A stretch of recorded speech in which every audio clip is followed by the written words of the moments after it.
Hey there, and welcome back to the Creators MBA Show. I'm your host, Dr. Destiny Kopp, and this is a show where we diagnose real creator businesses using the Growth Flywheel framework.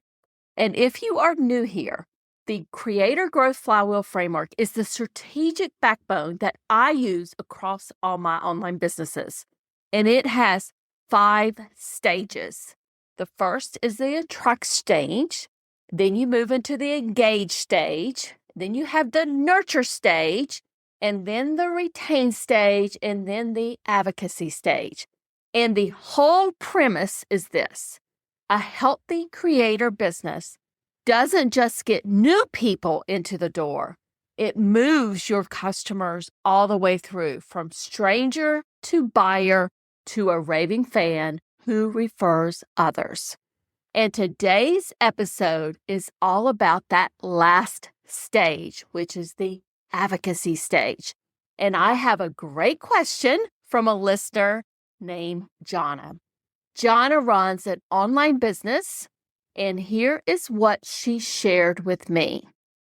She said, I attract, engage, nurture, and retain, but I struggle to get testimonials to share. I get emails and social media responses with nice to great feedback. But when I share a link to my tally form or Senja, I cannot get them to respond. How can I fix this or do better at asking? And Jonna, this is such a good question. And I want to start by saying that you are not doing anything wrong. This is one of the most common friction points that I see in this particular stage. And honestly, it's a mistake that most people have made, and I have made this in the past myself. So let's dig in. First, I want to talk about why this happens, because understanding the root cause matters before we try to fix anything. And here's the thing: when someone replies to your email or they comment on a post with, "This was amazing, it totally changed how I do X," they are in a moment of pure, spontaneous emotion. And their experience is fresh. So their feeling is real. And the words are right there, and they're so excited. But when you send them a link to a form, here's what happens. You've just introduced friction into a moment that was completely frictionless. Now they have to do something. They have to click something. They have to open something. They have to go back and remember what they said to you. They have to find those words again. And then they have to submit a form. And that whole process starts to feel like work. Even if it's just a 2-minute form, you may as well be giving them homework on a weekend. But the problem isn't the tool, it's the gap between when that emotion happened for them and when you're asking them to capture it. I want you to imagine that you had this incredible dinner at a restaurant. So in that moment, you're raving to your friend at the table who's sitting across from you. You're saying, "This is the best pasta dinner I've ever had." But if the waiter handed you a printed survey to fill as you're walking out the door, you'd probably just recycle it or throw it in the trash, not because you didn't love the experience or the dinner. It's because that moment had passed. And that is what's happening with your testimonials. So the core shift we need to make is this. I want you to stop collecting testimonials after their emotion. And I want you to start capturing them right then and there. And I call this the hot capture approach. And it completely changed how I collect social proof in my own business. So here's what this looks like in practice. When someone sends you a glowing email, And right then, in that moment, you reply back and you say something like, "This made my day. Would you be okay if I shared this as a testimonial?" We can use it exactly as you wrote it. And that's it. Just one question. There's no extra steps for them. You can still send them your Sender link and say, "Can you copy and paste that in there?" I love using a system like Senja because it captures all the legal requirements there too. And they can also add their photo if they want to. And 9 times out of 10, they say yes because they had already written it down. They just need permission to share it. But I want you to internalize this first. The email or the DM or the post that they mention on social media, the content that they already sent you, that is your testimonial. And you have been sitting on this gold and not even realizing it. Okay, so now let's talk about 4 specific strategies you can use to fix this.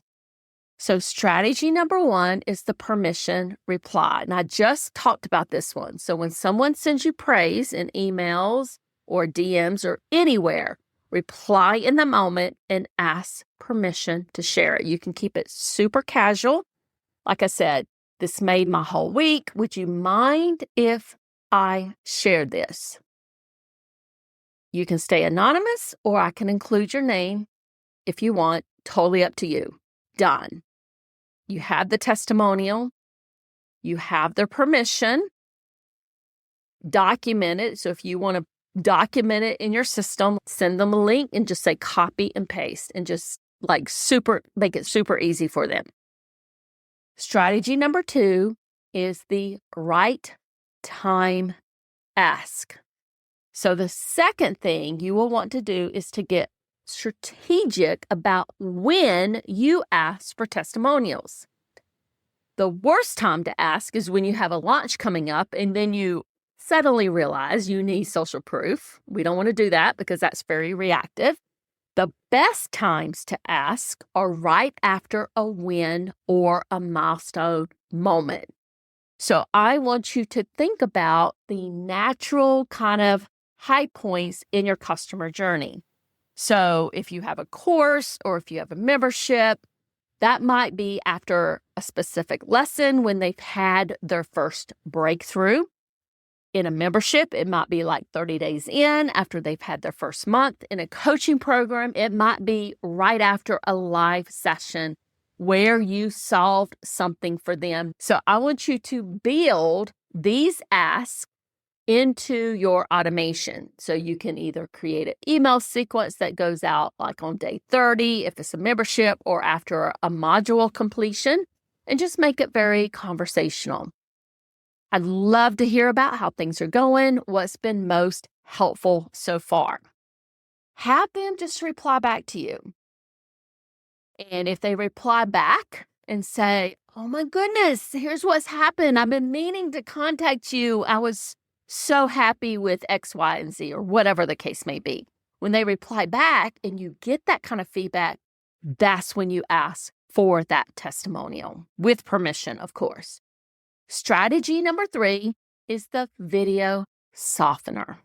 If you want video testimonials, which are incredibly powerful, the biggest barrier is that people don't know what to say. And a blank recording prompt is terrifying for most people. I know it's terrifying for me. So what I want you to do is to give them a script. Not a script that they would read word for word, but a prompt with 3 questions they can answer. And I have these on my forms where people can give testimonials. I give them specific questions that they can answer there. And it could be something like, here are the 3 questions to get you started. What is your biggest challenge before you found this? Or what is the biggest change or result? Or Who would you recommend this to? There's a lot of different ways that you can word this. Like in our hobby school one, we ask them, what was your favorite workshop or speaker presentation from our event? Super easy. Everybody knows who sticks out for them, right? And they might say, oh, I can't pick just one. I'm going to tell you about 3 of them that I absolutely loved. That's it. That's all you have to do. You're going to give them the structure and they're going to fill in the story for you.